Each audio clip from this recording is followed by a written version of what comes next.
Great. Welcome, everybody. I'd like to open the Marin Municipal Water District Board meeting for February 24th. May I have a roll call, please? Good evening, Director Matt Sampson, Here. Director Ranjiv Kush, Here. Director Diana Mayer, Here. Board Vice President Larry Russell, Here. and Board President Jed Smith. Here. Thank you. Thank you. And a motion to adopt the agenda. We have a fairly quick one. We have a consent items. We have a review of a contract with the represented staff, and then a board policy. So review, moved. and then closed session. Yep. Second. Roll call, please. Director Sampson, Yes. Director Kush, Aye. Director Mayer, Aye. Vice President Russell, Aye. and President Smith. Aye. And there are no there's comments. Comments on the adoption. Okay, thank you. Great. And then any public comments on non-agenda matters? Yes, so far we have Mr. Phil Sauter. Great.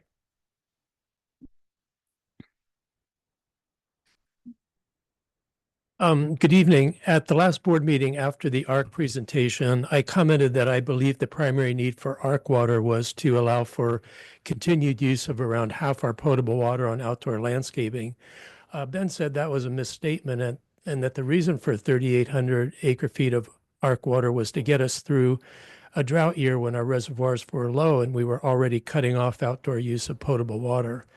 I checked the recording yesterday, and the statement was that ARC is absolutely not designed for summer irrigation.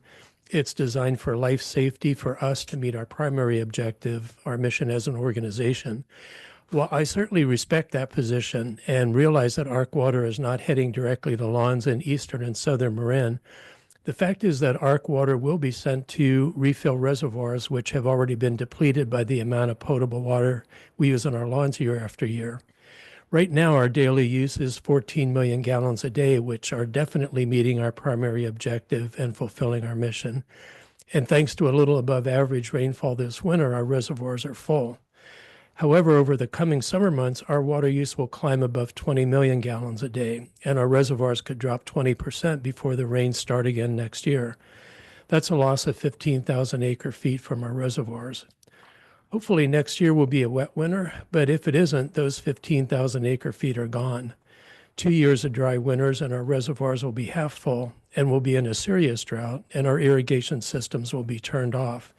And of course, that's where ARC water will come in and replenish our reservoirs, and we'll stay clean and hydrated, and our mission will be fulfilled. But imagine that we combined an impactful conservation program with even a modest recycled water system for outdoor landscaping. And instead of losing 20% of our reservoir capacity over the summer months, we lost only 15%. That 5% savings equal 4,000 acre feet of additional storage every year. And that's exactly what the ARC pipeline promises. So with all due respect, I continue to see a link between the ARC pipeline and continued use of 4 million gallons a day of potable water landscaping. As far as I can tell, reducing the use of potable water for landscaping reduces the amount of ARC water we'll need. Thank you. Thank you, Mr. Sauter. We do have one more, Mr. Todd Greenberg. Go ahead, Mr. Greenberg. Good evening, MMWD board members, staff, and public that is listening. I am offering comments related to the upcoming MMWD Bolinas Road pipeline project in Fairfax that is scheduled to commence in March. If need be, if you wish, I can reserve my comments for your consent calendar item, although I have comments related to this project that don't directly relate to the contract award, so I could speak on each. But if you'll allow me, I'd like to continue speaking at this point, and maybe I can make the points Go ahead, that Mr. need Greenberg. to be Continue your comments. Oh, I'm Yes. sorry. Yeah, Great, let's thank have you. this, Mr. Greenberg, this comment I think relates to mostly to the contract, and let's do that at the consent agenda item. This is for non-agenda matters. Okay. Anything else? That is it. That's all I have. Thank you. Before we move on to non-agenda items, I'd like to have a moment to pay respect to the victims and the families of the Castle Peak avalanche, many of whom lived in Marin, in the Bay Area, and had relationships to Sugar Bowl, which some of us do. Many of us know the Keatley family, and David, who ran for office to serve the county, and Danielle, as sweet as they could get. So it was a big loss for us. And I'd like to have just a brief moment of silence, and I'll read the names of those who were lost.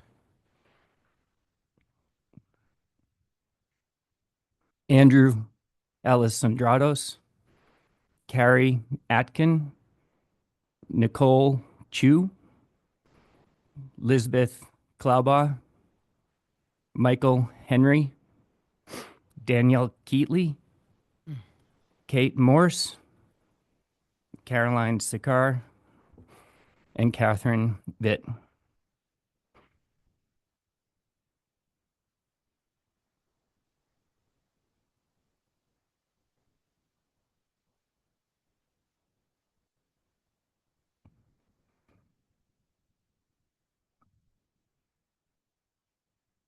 Thank you. Let's hold their families in our hearts. Public comment on non-agenda items. We'll move on to Director and General Manager's announcement. General Manager Ben Hornstein. None this evening. And Ranjiv. Yeah, thank you, Jed. I have a couple of updates from Aqua that I just wanted to share. So we all know that in 2024, California voters approved a $10 billion climate resilience bond, Proposition 4, which includes $3.8 billion for water-related projects.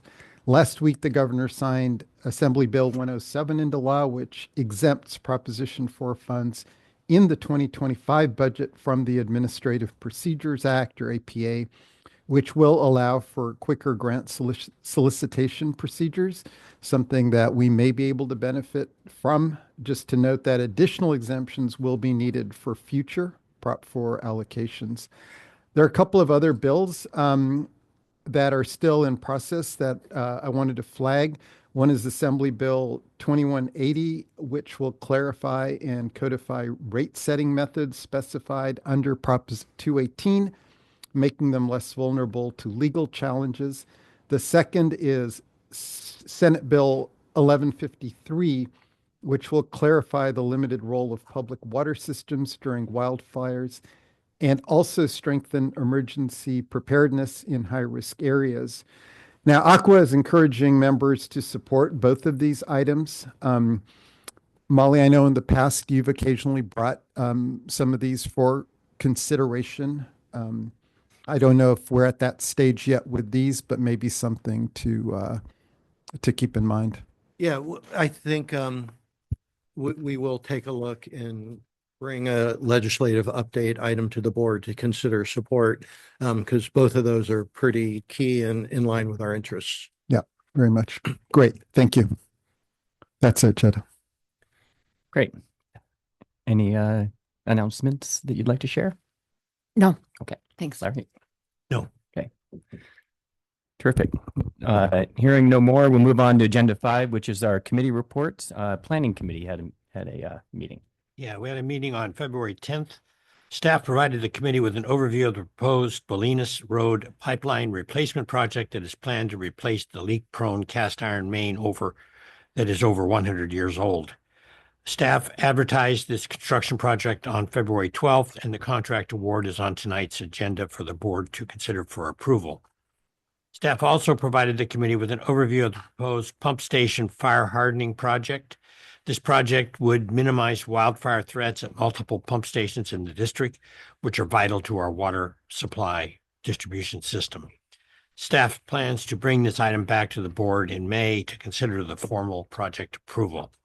Staff also provided an update on the status of the SAP modernization project, including plans to include an AMI customer portal in the future to assist customers with tracking their real-time water usage. Public may access the staff report via a video recording of the February 10th meeting on the district's website. Great. Thank you for that. Was there a Tamales Bay Foundation meeting? Did anyone join Yep, that? Yep. there was. Yep. We had Tamales Bay was last week on Wednesday. A majority of the meeting itself was focusing on continuing the study of Tamales Bay's health. But we did confirm that Eric Etlinger did reach out to the staff to talk about their conference on the 30th of October. So thank you very much for reaching out to that. Marin Water will be presenting about a 20 or 30-minute speech on our talk on the rehabilitation of Lagunitas Creek as it gets its way closer and closer to Tamales Bay. So very excited to be part of that end of report. Great.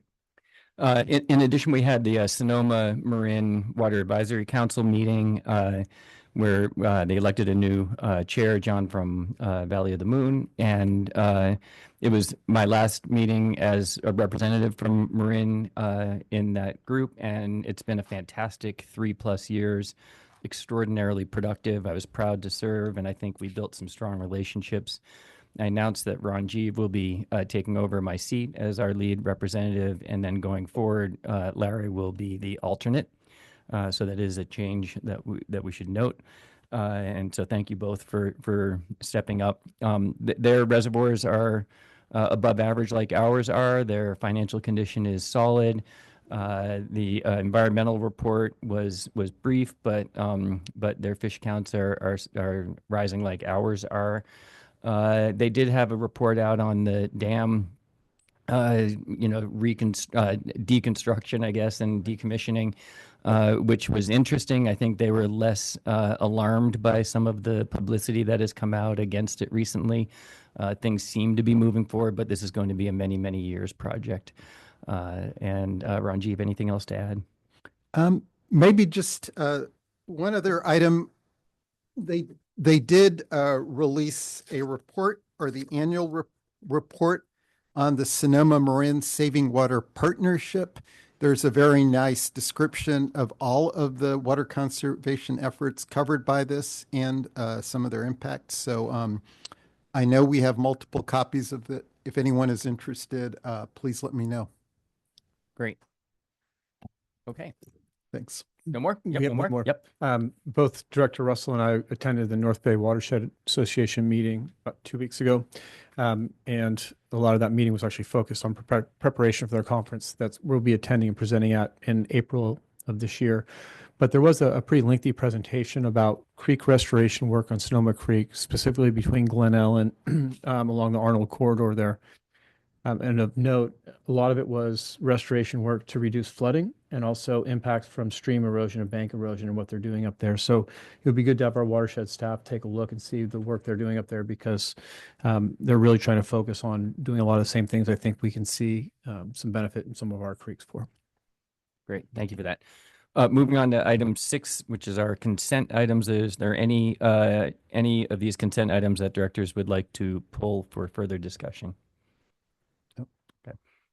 I guess I can note that I did review a request to have one of the items pulled and reviewed the staff's response. I thought it was detailed, and I do believe we've had adequate public time to review all of those questions. I do appreciate it. I think before we move on, do we have public comment on this part? Yes, we have several. Okay. Phil Sauter, Frank Egger, Deborah London. Thank you.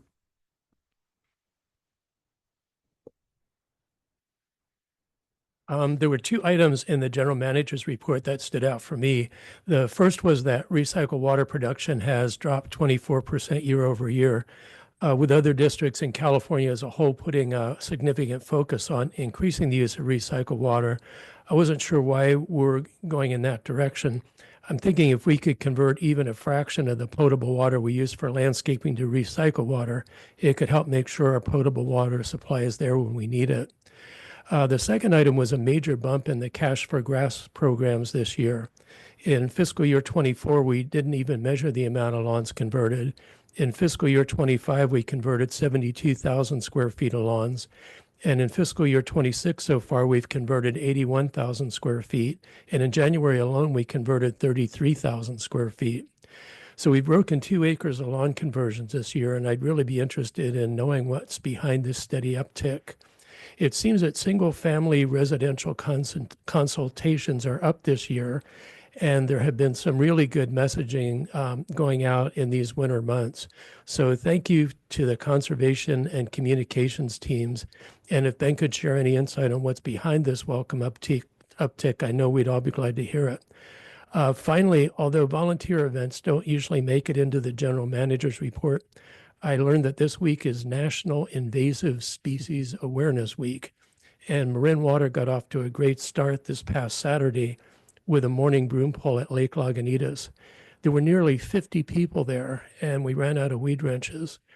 Fortunately, the ground was wet enough that most plants came out by hand. Progress was so good, we finished the target area and moved along the lake and got halfway through a second large patch. By noon, there were thousands of dead broom plants piled up, and many passersby became aware of this troublesome invasive species and Marin Water's efforts to get it off our watershed. Many thanks to the vegetation management team and the communications team. I know that Director Sampson has participated in these events and has always been good about informing the board of these vegetation management and public engagement successes. There's something to be proud of, and I wonder if there'd be room to include these kinds of events in future general managers' reports. Thank you. Thank you. Mr. Egger? There we go. Director Frank Egger from Fairfax. Thank you for the opportunity to speak tonight on this issue as it's item C. And, one of the major threats Fairfax has is wildland fire. We're always worried about what's going to happen to us. The fire coming off the ridge there could just blow through town really quickly. So we're pleased that you're upgrading the mains down Bolinas Road. I'm speaking only for myself because the Fairfax Town Council will have your staff at our meeting on the 4th of March to make the presentation to Fairfax. But I just wanted to give you a little heads up beforehand. What's some of the issues at Fairfax? We have 45 businesses along Bolinas Road that will be impacted.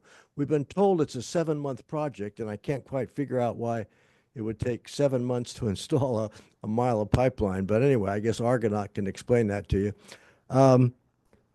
In addition to the 45 businesses, we have the Fairfax Festival in June, first weekend in June. That's a 2-day festival. Between the parade and the festival itself, it draws about 12,000 visitors to Fairfax. 3 neighborhoods, the Cascades, Deer Park, and the Bolinas Road neighborhoods are going to be impacted. And we have to coordinate this. I don't know if it's going to be MMWD or Fairfax, but we've got to get it coordinated with PG&E because they've got some bad pipes in the ground too. Ross Valley Sanitary District did a lot of replacement, but I don't know if they're going to be doing any laterals because once the road's paved, they're not going to be digging it up for 5 years. So we're going to have to alert Ross Valley Sanitary District and PG&E, of course. And there's other ground utilities there, AT&T and who else? And Comcast, they're underground, and electricity, of course, is underground on that stretch of Bolinas Road from Park down to Broadway. I hope that Fairfax can come up with the funds. Evidently, you're going to pave the east side of Bolinas Road going down after it's been dug up and you've replaced your main there. And I'm hoping that we can replace the west side of Bolinas Road, so it looks like it's a nice, at least from Park Road down to Bolinas, so it looks downtown, looks like it's got a nice new road anyway. So I just wanted to give you a heads up about that, and thank you very much.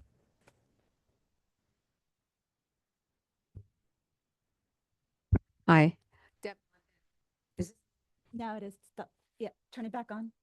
There you go. Okay, I can't see the green light. Deborah London, my husband Kelly, we're here. We live in Fairfax. We have a business smack dab on the corner of Bolinas Road and Broadway, the coffee roastery, along with our fabulous parklet that is very well loved in the community and provides a huge revenue stream for us. It's our survival. And we're very, very concerned about this. We're hoping that this isn't just carte blanche, remove them all, however long it takes, too bad. Because I just heard something that perhaps, number one, I think we need to have the path of the pipeline clearly, loudly marked on the road so we can see what the path of destruction is, if you will. And if it's just the east side, perhaps not everyone needs to remove their parklets. We are not on the east side. We're on the other side of the road. So I would like you to take that into consideration. It shouldn't just be collateral damage. We need to be able to save what we can and plan it really, really well so that maybe we don't all have to remove them. And so let's see, I wrote some stuff. Um, blah, blah. I already said all that. So it's not decorative, this parklet, although it is quite pretty. It is, it's essential to our survival and the survival of most of those businesses. There's businesses closing left and right in Little Fairfax. And this is not a good thing for the downtown business area of Fairfax. And especially for us, because we're right on the corner. We're going to be completely surrounded. So I'm hoping that we can do this very, very thoughtfully. And these parklets are not Lego kits. Our parklet cost us $100,000 and a lot of work. And, to just take it down, it's not that easy. We'll have to rebuild it. Who's going to pay for that? The town of Fairfax has offered to store it. There may be nothing but scraps to store, depending on how it's removed. Are you guys going to help us remove them nicely, neatly, so they can be possibly reconstructed? I don't know. We're asking these questions, hoping that some of the parklets can be preserved.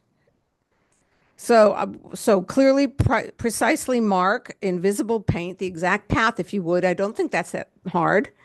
And if removal is unavoidable, then we need answers. Who pays for the removal? Us, I'm sure you're going to say. Who pays for reconstruction? Us, you're going to say. Hopefully we can get some insurance money. I don't know.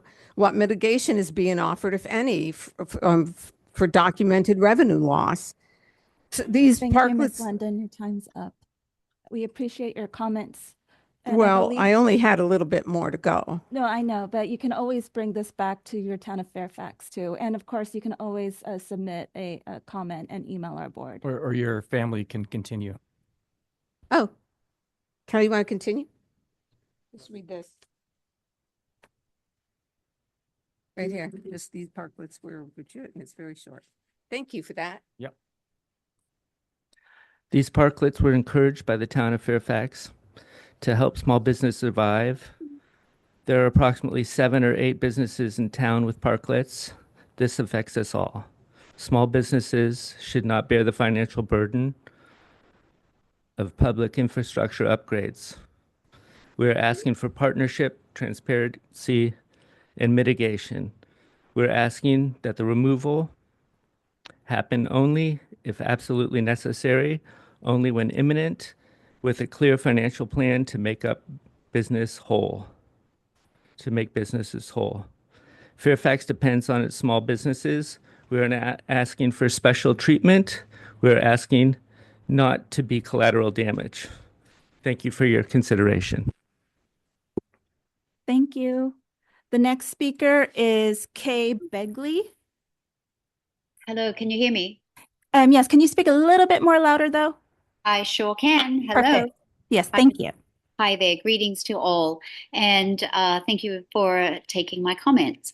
I am calling in representing the Fairfax Chamber of Commerce, and I'm also a local business owner on downtown block right across from the coffee shop. Much like my other fellow residents, Frank, Deborah, and Kelly, we have concerns about the timeline. We have concerns about this disrupting our Fairfax Festival. We have concerns about signage being available to the public so that people know that the businesses are open. And what we'd really like to strongly suggest is the possibility of beginning the work downtown so that it can move away from our businesses as soon as possible and leave the downtown area open for our event that is June 12 for setup, 13, 14, and 15 for takedown, which is the Fairfax Festival. We are definitely wanting to know the parameters of the project. We are under the impression that it's a 4-month project, and Frank mentioned it's a 7-month project. Also, questions about the timeline, not the timeline, but the daytime work, Monday through Friday, 8 till 5. What happens? How is the condition of the road left after that? And basically, we know it's an important project. We want this for our community. We thank you for the availability for the upgrade. But we do want to make this as comfortable and as least intrusive to our downtown business community as possible, and appreciate all kinds of communication, as little as or as big as it is, or it can be, signage, and thoughtful, safe ways for the road to be left while the project is under construction. Safe for our pedestrians, safe for our motorists. And also, we just really want to bring to your attention the impact that this is going to have on downtown. So if at all possible, if we could move this process through the downtown area swiftly, potentially first, and help us keep our businesses open and thriving. Signage, as little disruption to parking as well as possible, and to the parklets as well. As Deb London had mentioned, there's a lot of effort and love and finances have gone into producing those, and they really have brought a lovely feel to our town. So we dread seeing them go away at all. Thank you for your time. Thank you, Ms. Begley. Next speaker is Todd Greenberg. Hi. Good evening. Can everybody hear me? Yes. Hi, good evening, board members and staff and public. I have written in, and it should be in the public record, my concerns in detail. And I just want to try to be helpful. Please, I apologize. I got disconnected on Zoom, so I don't know what the other speakers have said so far. So some of this might be repetitive. But in my correspondence with the town of Fairfax, town manager and other officials and MMWD officials, it's become apparent that cost shares currently, and there is no coordinated work with PG&E related to their 1935 natural gas main, which runs in close proximity to the MMWD water pipeline that is being replaced. Given the scale of this project and the amount of disruption that it will cause, and the documented, known, frequent prior gas leaks that have happened along PG&E's gas main, which a PG&E employee has stated is whip circled as needing replacement, I would ask you to, if need be, extend the timeline so that the bid or bids properly contemplate cost shares that can be achieved and coordinate needed public safety work with PG&E for the benefit of all. My additional concerns are stated in writing. Thank you for your time, and I hope that you can make this happen for everybody's benefit. Thank you, Mr. Greenberg. Next speaker is Mina Kim. Go ahead, Ms. Kim. Hi, I am with the Fairfax Chamber of Commerce. I support what the Marin Water project for the Bolinas Road water main replacement, and I understand the importance of maintaining reliable infrastructure. Just highlighting what everyone else has said, downtown Fairfax is a compact, pedestrian-oriented commercial corridor. Many of our businesses rely heavily on foot traffic, outdoor dining, and visual storefront access. In this environment, even short-term changes in parking, pedestrian flow, dust, or noise can materially affect customer behavior. The economic impact of construction is often shaped by less than by the duration of the work and more by how clearly it's phased, communicated, and managed on the ground. So the Chamber is prepared to assist with direct communication to downtown businesses and serve as coordination partner between project staff and business community and the town of Fairfax to help ensure timely updates and minimize confusion. Our shared goal is to complete this necessary work efficiently while maintaining the economic vitality and pedestrian character of downtown Fairfax. And we thank you. Thank you, Ms. Kim. There are no further speakers. Great. Any other board comments? Yeah, it's been very helpful to hear from all of you regarding the importance of coordination. I know that Frank, as you mentioned, staff will be presenting on March 4th, and I hope that's a positive step in terms of addressing, at least obtaining more information in all the different areas that need coordination so that we can adequately address those. Ben, I'm wondering if we could maybe just have a little bit of information on possible coordination with PG&E if that's something that staff has looked at. Yeah, we can respond to that. Zach, can you come up?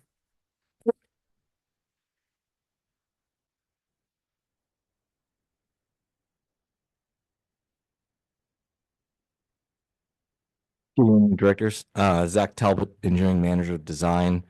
In regards to PG&E, every project, when we start design, we send out letters of our intent of our pipeline project, and we show limits of what we're doing, and we actually ask for their utility drawings, and it's coordinated through both engineering departments. It's at that time we kind of give them our schedule and what we're planning on doing. At that time, we didn't hear anything specific from PG&E. And when we received the email from Mr. Greenberg, that was the first time we found out about the 1935 PG&E gas line. And after that, I immediately called our contact with PG&E and asked them on the phone, hey, are you planning on replacing this anytime soon? I received this. And he looked on their GIS mapping system, their internal one, and he said, no, there's nothing at this time. So I said, okay, thank you. And then we received a follow-up email today, and I formally requested in writing, like, hey, can you confirm with us that you're not going to be replacing it? And I got a little further information, which was the pipeline is identified as something that needs to be replaced, but it's actually not identified within PG&E's capital program at this time. So there's no timeline for when it will be replaced. We will be meeting with PG&E during our quarterly kind of coordination meeting in March, and we'll reiterate that we're replacing a pipeline in downtown Fairfax and encourage them to potentially replace their pipeline during that time. Got it. Thanks for that, Zach. Thanks for the follow-up. I hope you can continue trying to work with PG&E to see if we can accelerate their attention on the pipeline. Yeah, it's they use the word risk, right? So where it is on their risk profile, it's not yet identified on their capital program, as opposed to where we are with this pipeline, right? It's over 100 years old, high risk profile. We want to get the project going. Right. Thank you. Yeah, I want to thank the group from Fairfax for presenting and encourage everyone to go to the Fairfax Festival. It's one of the great events in our county, and it's so much fun. I love the roastery. Been going forever, and appreciate it. I don't know if you're affiliated with the one in the city still, or is that separate? I guess that was a lot long time. Got it.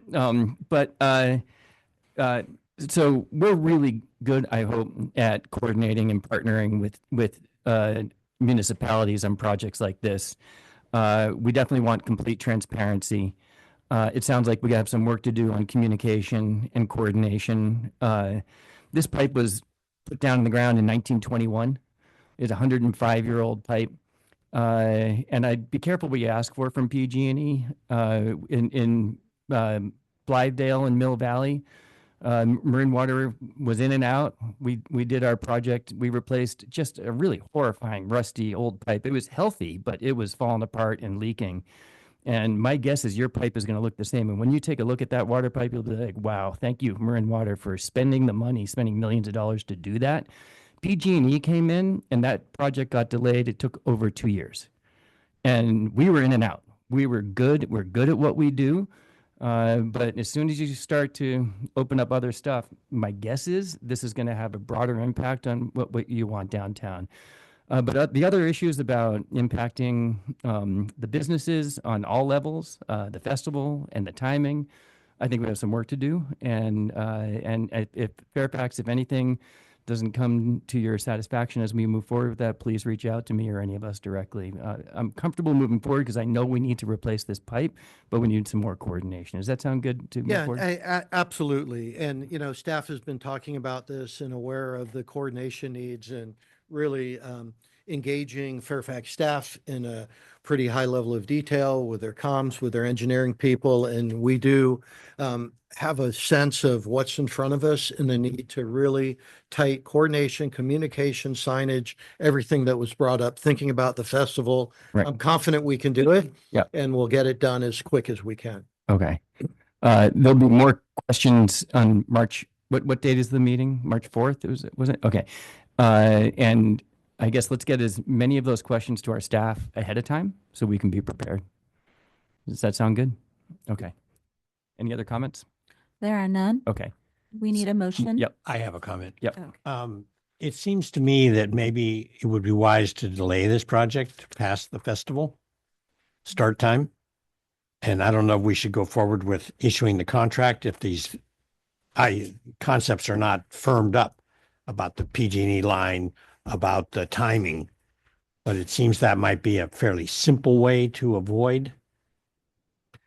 Yeah, I think like one of the comments that came up is do the downtown area first and get out of the way. So I do think we need a little more information. It feels like before we would take that step and understand all of the issues and can we come up with a sequencing and a timing that works in our mind and has a little space, just for the what ifs. Let us take a look at that. But absolutely, that's something we need to keep in mind. Yeah, the issue then becomes the next agenda item. Should we issue the contract or should we wait?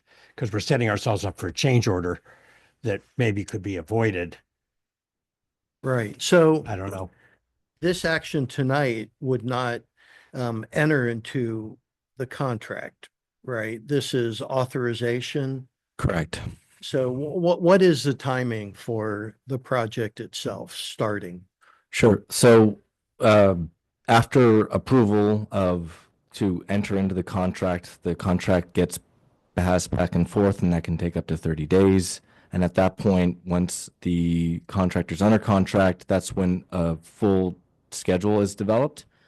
In regards to where we can start on this project, the good news is it's very linear. It's down one road. So starting at one end versus the other wouldn't actually likely cause any sort of change order, in my opinion, just because they're either going that way or that way. There's not a big difference. We did communicate at length with the town about where to start.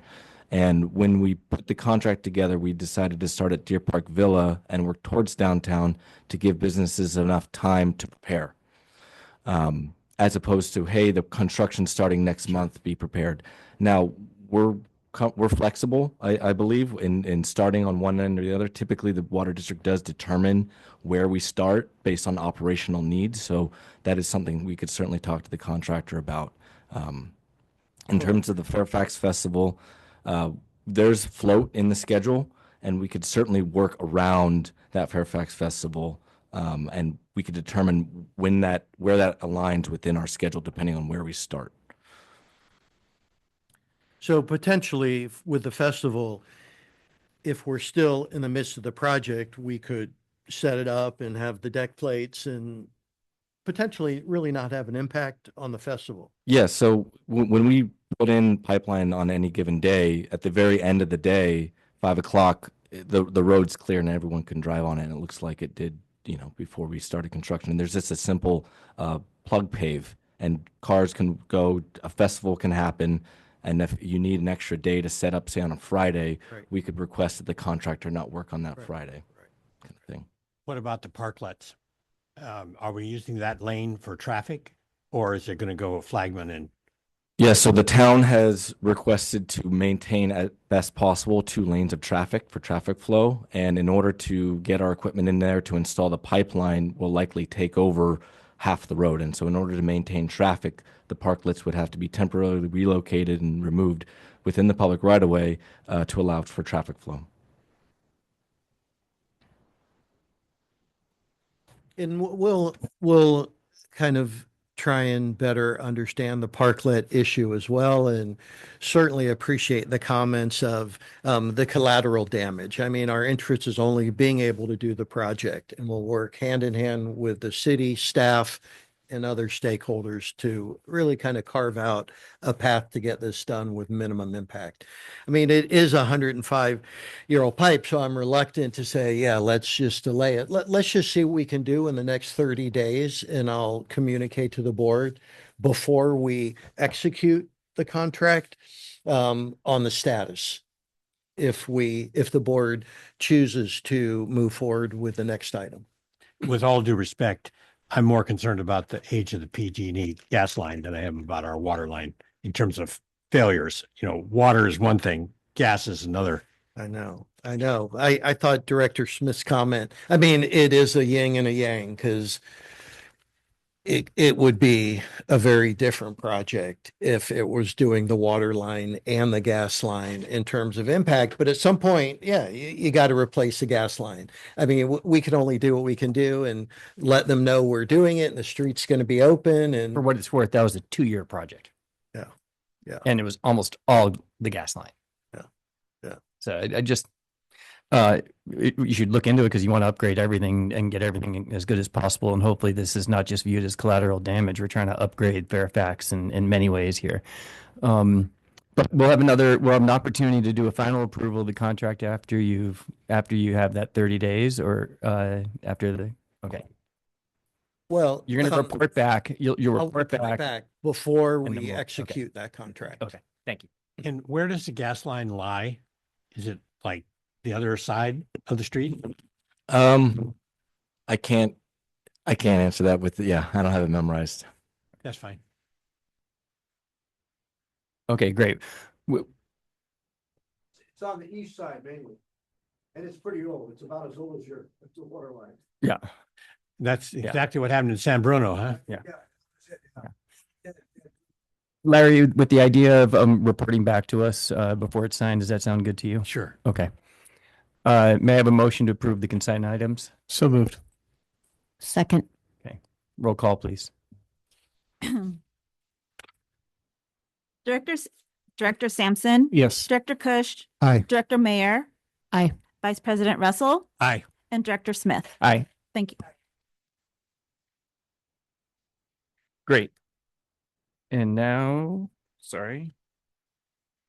We're moving on to item 7, regular items in our agenda, the memorandum of understanding for our Service Employees International Union Local 1021. Vicki Gray.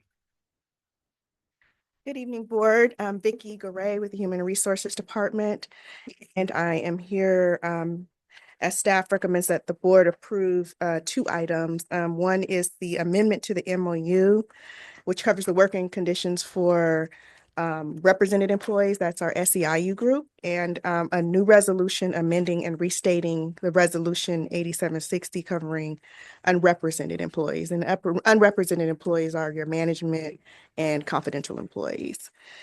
So in January, staff met with SEIU representatives and met to discuss a modification and an extension to our current memorandum of understanding. We call it our MOU. The parties reached a tentative agreement to, and that's of course pending board approval, to modify the COLA for the last year of the current MOU and to extend the MOU for 2 additional years with an end date of June 30, 2029. And the following terms would go along with that extension. One would be a COLA adjustment in the amount of 4% effective July 1st. Well, the first full pay period after July 1st for each fiscal year. And those fiscal years are fiscal years 27, 28, and 29. a 6% salary equity adjustment for our treatment plant employee classifications groups and our engineering classifications. Also part of our MOU was a benchmark study that was supposed to be completed at the end of the MOU. So if this is approved, the MOU will extend through June 2029. And so with that, the due date for that benchmark study. So would be completed at least 6 months prior to June 2029. And so the terms for the amendment to the MOU are reflected in the attached proposed amendment. Also, the proposed amendment for the resolution will provide a COLA, which is the same COLA for the represented employees, the same fiscal years, 27, 28, and 29. And the division directors will receive an annual salary adjustment that reflects an offset that was previously approved. So their COLA adjustment will be 5.25% because we're counting in the offset of the employer paid member contribution, which is being taken away from the division directors. The fiscal impact for these actions are outlined in the staff report. And again, staff recommends that the board approve the amendment to the MOU covering represented employees and the new resolution amending and restating the resolution number 8760, which covers working conditions for unrepresented employees. And that is it, my report. Great. Any board comments? Matt. Thank you for the update for this, and Ben, thank you as well for all the work you've done to get this moving forward and expedited for us. The cost of living adjustments and then the equity pay, those are the only two new items for this extension. Yeah, so it's the cost of living adjustment, the salary equity adjustment for the engineers and the treatment plant operators, and the extension of the benchmark study. And then we have this increase for the division directors. Great. Those are the items. Yeah. Thank you. Great. Any other comments? Yeah, thank you. Thanks, Vicky. Helpful update. Can you just, I understand the negotiated COLA through 2029 now will be 4%. Yes. With the exceptions you noted. Can you just remind us what the COLA was for the last year of the existing? The last year of the existing contract was equivalent to the CPI with a floor of 2% and a ceiling of 5%. Okay. Right. So we're right around that We're ballpark. right. Yeah, the CPI was 3%. Yeah. Okay. Thank you. Great comments. I just want to thank the team, both the leadership team and the representative staff and the union for thinking this through, partnering, and taking some pressure off next year. So I am in full approval, support of this. Are there any public comments or represented? There are none. Okay, great. Motion, please. So moved. Second. Roll call. Director Sampson, Yes. Director Kush, Aye. Director Mayer, Aye. Vice President Russell, Aye. President Smith. Aye. Thank you very much. Thank you. All right, moving on to, and that was not insignificant, by the way. It did seem like it, but well done. Okay, item 7B, we have a board compensation and handbook update.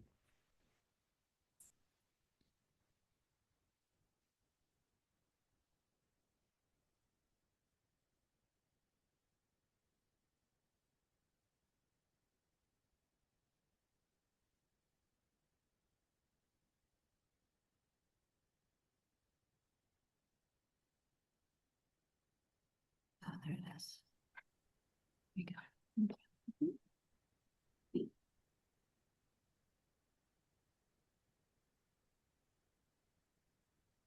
Good evening, President Smith and members of the board. Should I use the other one? What is it? Go ahead. Hold on. There. There you go. Okay, let's test this. Yes, better. Good evening, President Smith, members of the board. I'm Molly McLean, District General Counsel. I do have an action item here I'm going to be presenting on, and this is a follow-up to our discussion that we had January 6th. Got some input and direction from the members of the board, and good. Oh, okay. Technical issues. So I'm bringing this back for some kind of focusing in on a couple of the district board policies for some modifications.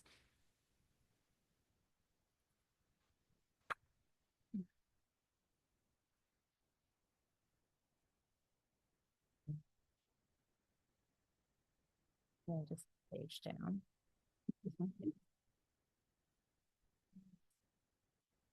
This is doing that. Oh, okay. Hard, I guess. Hit it. Okay. Okay. So the agenda tonight is to review proposed revisions to the board policies, board handbook, and the board compensation policies. We'll start with the board handbook. This was first adopted by the district board in 2021. There have been updates. There was a significant review in November of 2024. We did a lot of work kind of merging a couple of policies into one. The purpose of the handbook is to provide it as a guidance document for the board and for the function of the board on behalf of the district. And it provides specific authorities regarding board oversight, including the processes for elections, board officers, and committee appointments, among other topics. So what are we updating? There is a red line of the board handbook in your packet showing the proposed changes. The updates are a couple of legal updates to make sure that we're incorporating things that changed effective as of January 1st, 2026. So SB 707, some of the Brown Act teleconferencing rules were slightly modified, and we did discuss that in detail on January 6th. And then SB 827 has added some additional training requirements for our elected officials, specifically adding fiscal and financial as a training requirement. We also made updates to our committee structures to reflect changes that the board has taken in the past. Elimination of one of our committees, no dual noticing for finance and administration committees. So just clarifying, making sure that we're keeping everything refreshed. And there were some other miscellaneous corrections that we identified as we kind of combed through and wanted to make sure everything was cleaned up. Before I go on, are there any questions about the board policy revisions that are proposed? Okay, thank you. Next, we're going to talk about the board compensation policy. It was last updated in May of 2024, and it does govern those activities that are deemed compensable by the district to our board members. This is the California Government Code section that covers generally compensation to elected officials, including all of our members, all of our directors. And you'll note the last provision is other occurrences if adopted by board policy. Of course, we do have a board policy that does provide some greater detail. Incorporated into the board policy is a reference and restatement of our district code that addresses compensation and the compensation amount and number of days. That was recently updated in November of 2024.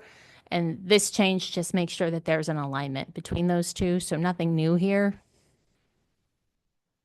What is a little bit new are some of the other proposed amendments that we're honing in on to address some areas of maybe confusion or which needed further clarification that we looked at and discussed on January 6th.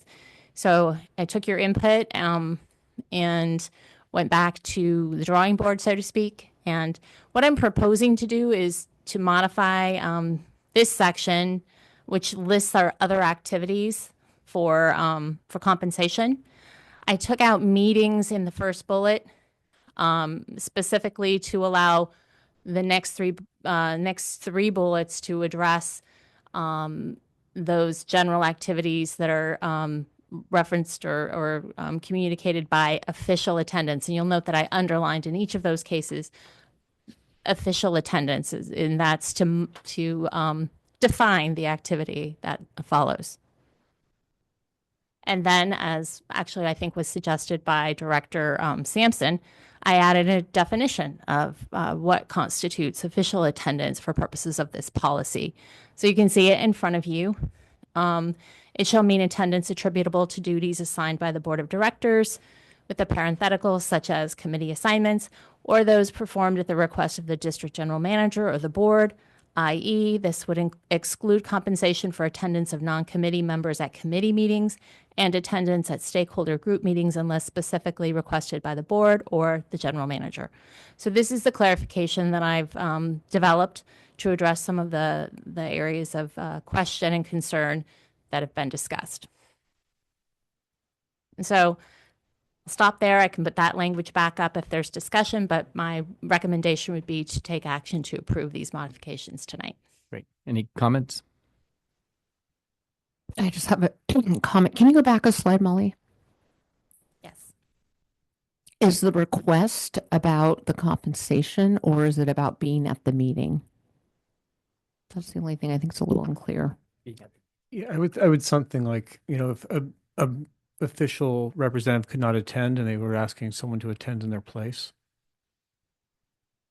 I would say, so the attendance is defined by that. So the attendance attributable to duties assigned by the board or those performed at the request of the district general manager. So attendance attributable to those two things. Does that help? Yeah. I mean, I'm happy to entertain. If there's a better way to say it, I'm happy to take a pen. But I think the intent was just to clarify that we have specific assignments that are voted on and made by the board specifically. We also have times where the district general manager may be looking to board members for ad hoc assignments, for example, or participation at a particular community meeting or other items. So it was intended to define official attendance with those two occurrences in mind. Other comments? One, thank you for continuing this. I know this has been protracted, how we're trying to address this, but I think this probably puts the nail in it for me with this, because it is important. Everything up to this point, and I assume the slide before, when you underlined the middle three bullet points, that's not new language. That was just in there prior to. Correct. So with that, defining what official is, and that allows us a path forward to understand what we're compensated for and what we're not compensated for. So I think for me, the language as addition or in addition is good. And I think it clears things up, and I thank you for the effort. Any other comments? All right. So for clarity, if you're not on a committee and you call in or you're not asked to join or video in, you're not going to get compensated $250. Correct. This doesn't preclude someone from attendance so long as they don't violate any of the, or if you're going to parameters. watch the video later, you're not going to get paid $250. Correct. Okay. The if I could, Yep. the second piece is probably more frequent. So it's more of a change for folks where, stakeholder meetings wouldn't necessarily be compensated. On the other hand, I was talking to Rajiv and thought it would be a good idea if he could make the meeting we talked about at Fairfax. So, that would fall into kind of a business request, right? But some of these others, I just want the board to understand it will be a bit of a change from some of the practices that we've done. Understood. Great. Any public comments on this? There are none. Great. And a motion to approve. So moved. Second. Roll call, please. Director Sampson, Yes. Director Kush, Aye. Director Mayer, Aye. Vice President Russell, Aye. and President Smith. Aye. Great. All right. Now we'll move on to our closed session and we will reconvene afterwards. There's no public No comment public on comment. the closed session On the item. closed session. Okay. Thank you. We'll be back. Okay. Great. Thank you very much. Our closed session concluded at 6:50 p.m. and our meeting is adjourned. Thank you, everybody. Thank you.